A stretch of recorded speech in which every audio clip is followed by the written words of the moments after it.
Hi everybody. So I'm going to talk this week about week 10, and we're in week 11, and then that's the end of the course.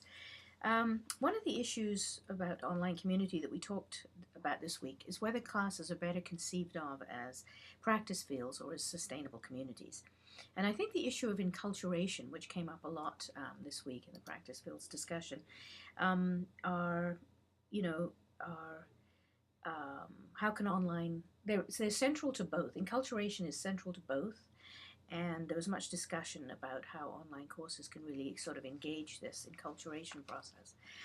And student agency and ownership are obviously very central concepts, both in this discussion, actually all through this week, because I think they're a big piece of why we would want online community in the first place.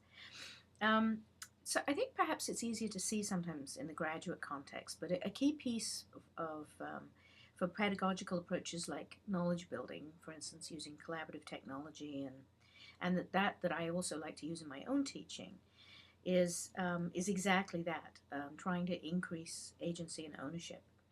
Now, many of you, though, continue to experience the challenge of balancing teacher-driven and student-driven contexts, and you have a curriculum that you're responsible for covering, and you have time constraints and so forth. And so I think it's really a challenge to make a school closer to a community of practice or even a practice field sometimes, because there are a lot of sort of activities that have to be done that don't necessarily contribute to those kinds of ideas of agency and ownership. But for many years doing research on this issue with teachers in knowledge building classrooms, I spent a lot of time doing that, and I know how long it takes to create change, and the kind of iterative, reflective activity, designing your pedagogy in relation to the research literature and your own personality and predilections, and the particular teaching context in which you're which your teaching is situated. It takes a long time to pull all of those things together. I mean, in multiple years. It's not a fast process. And I also think, I've come to think, I didn't always think this, that that in the same way that those views of difference that we were talking about last week and ideas about critical theory and anti-oppression, I think that it's ultimately a very personal journey that we engage in. And so change is not something that can be easily prescribed from the outside. And it requires, honestly, both of them, it all requires honestly appraising what we're currently doing or what we currently believe, and continually tweaking and revising our own understanding in the light of our increasing knowledge and experiences. And that's what growth is, really. So I guess the shared goal in this kind of context is the commitment to increasing understanding and a willingness to change. So those would be really key ones. And I do think that connections to relevant communities of practice, to your own professional contexts, are really helpful to this process. And that's the kind of focus I take in 1609, the CMC course, which I'm going to actually start focusing on literacy on that next year, different ways of thinking about literacy.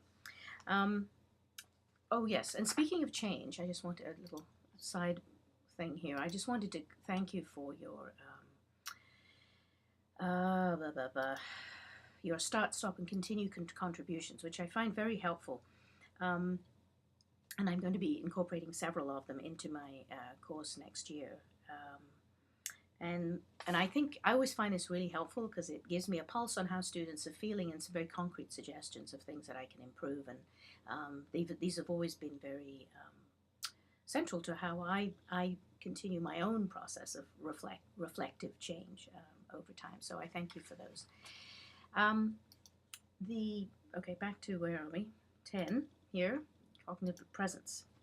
In the second question on cognitive presence, there was a discussion about PBL and as being a way of creating and focusing on that.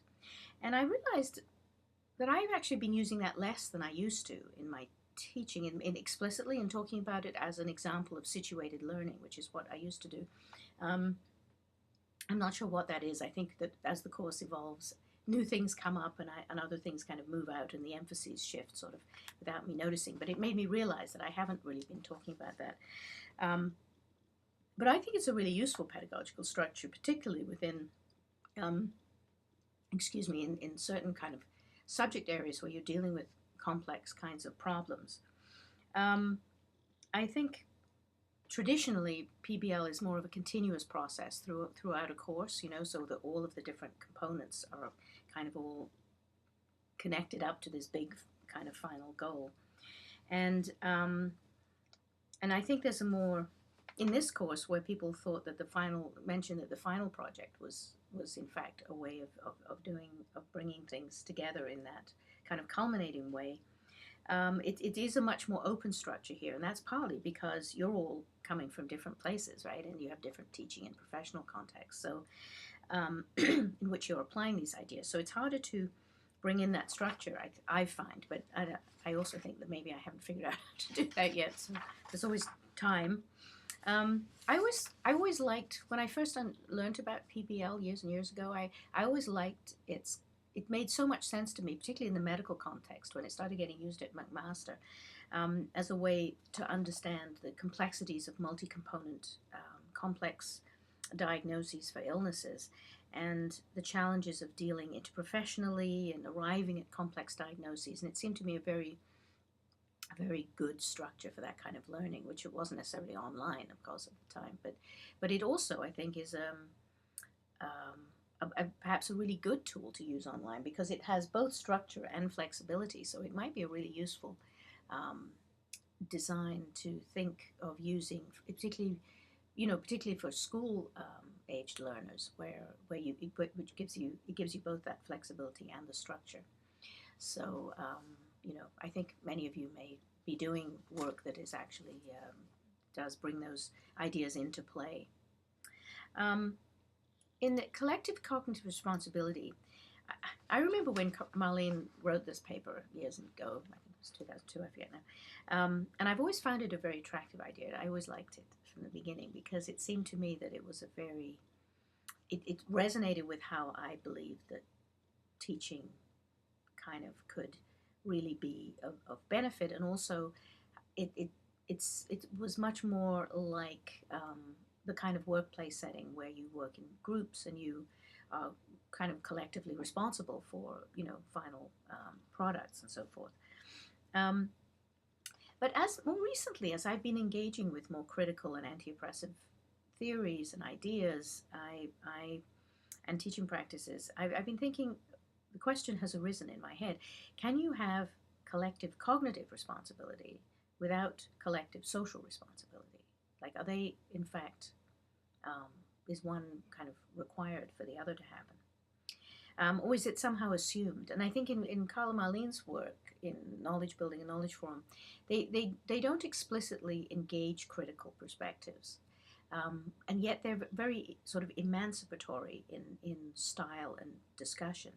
But they don't deal explicitly with problems of difference and issues of potential, people starting at different points. They kind of assume that if you create the structure that is democratic, or that this kind of structure is inherently democratic. And I still have a bit of a problem with that because I'm not sure that it happens.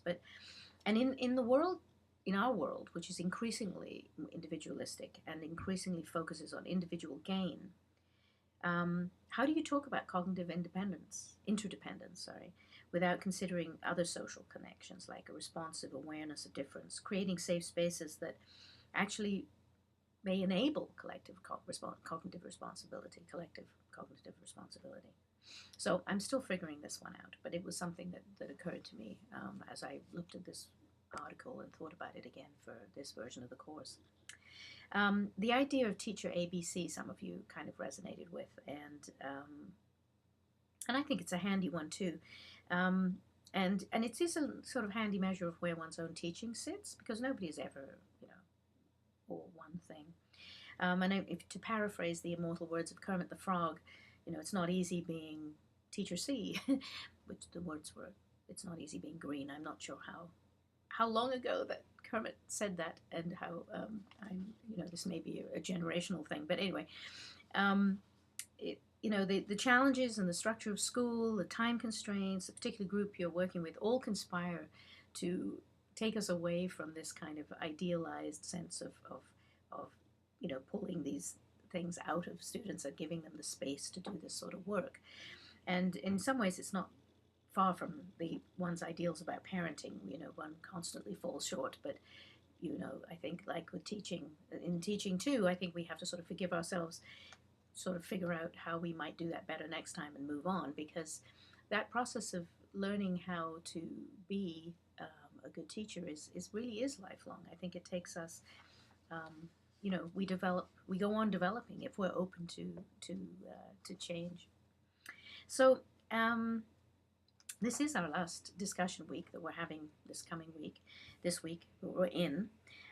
So it's really a time for you to work on your papers next week, ask for help, find resources, and so forth.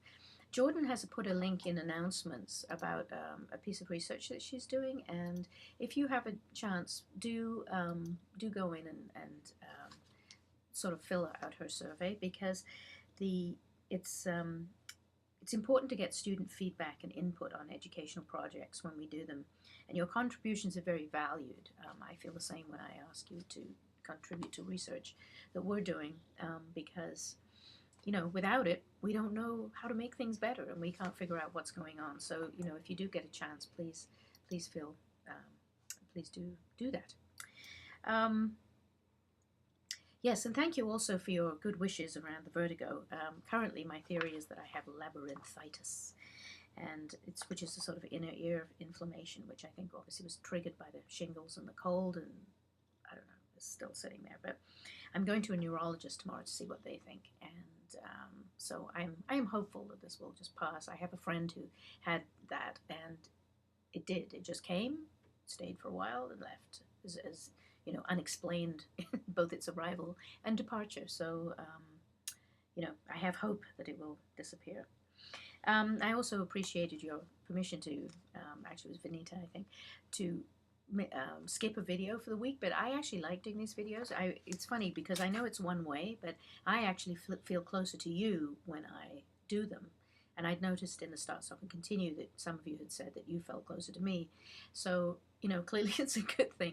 So I kind of enjoy doing these each week. So I'm glad I've done it. And while I'm a little dizzy, I'm still doing okay. So have a great last week discussion, and which is about online design.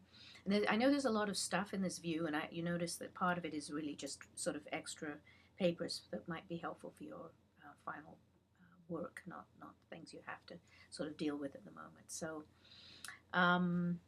so have a great conversation for our last week, and a great week. Let's hope this is the last day below freezing this year. I offer up that little prayer. And yes, have a great week, and I'll talk to you more online.